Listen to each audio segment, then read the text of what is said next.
स्वर्ग और नरक सब अपने ही हाथ में है। एक बुजुर्ग महिला की मृत्यु हो गई।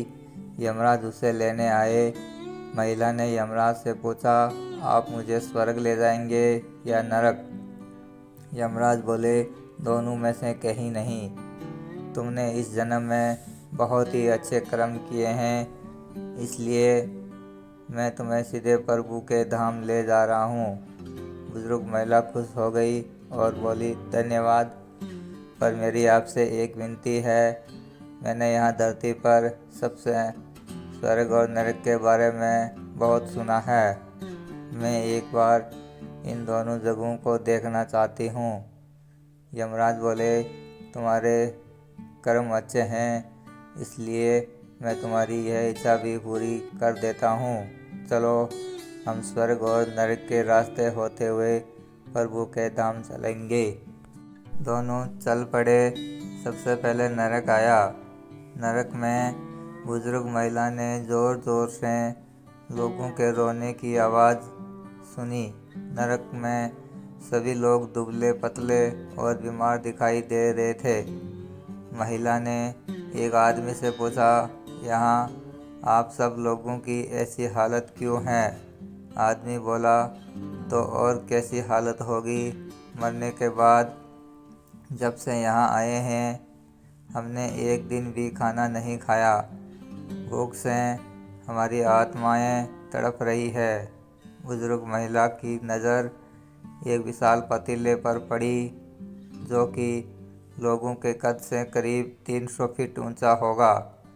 उस पतीले के ऊपर एक विशाल चम्मच लटका हुआ था।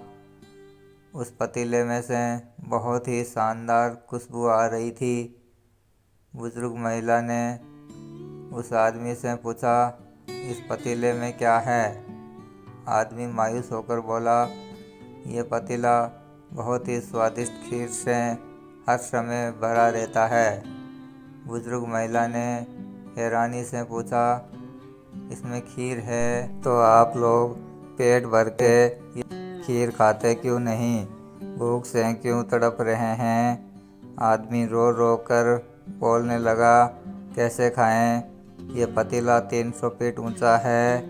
हम में से कोई भी उस पतीले तक नहीं पहुंच पाता।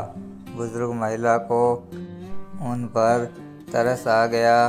सोचने लगी, बेचारे खीर का पतीला होते हुए भी भूख से बेहाल है। शायद ईश्वर ने इन्हें यही दंड दिया होगा।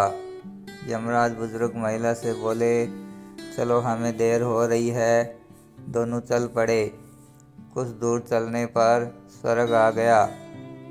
वहाँ पर बुजुर्ग महिला को सबकी हंसने खिलखिलाने की आवाज़ सुनाई दी। सब लोग बहुत खुश दिखाई दे रहे थे। उनको खुश देखकर बुजुर्ग महिला भी बहुत खुश हो गई।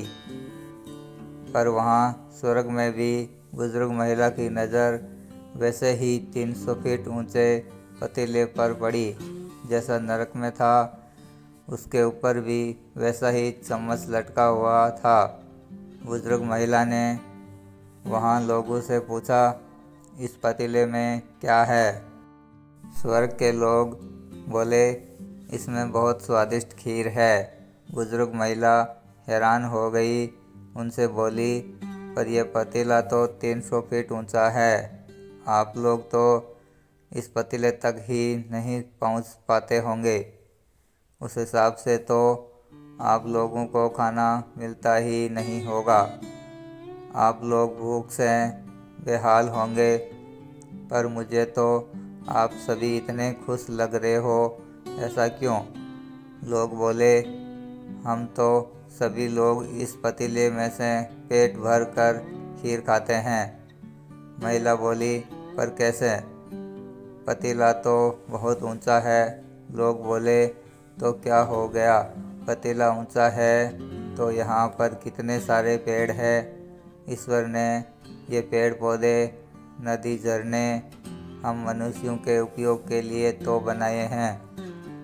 हमने इन पेड़ की लकड़ी ली, उसको काटा, फिर लकड़ियों के टुकड़ों को जोड़कर विशाल सीढ़ी का निर्माण किया।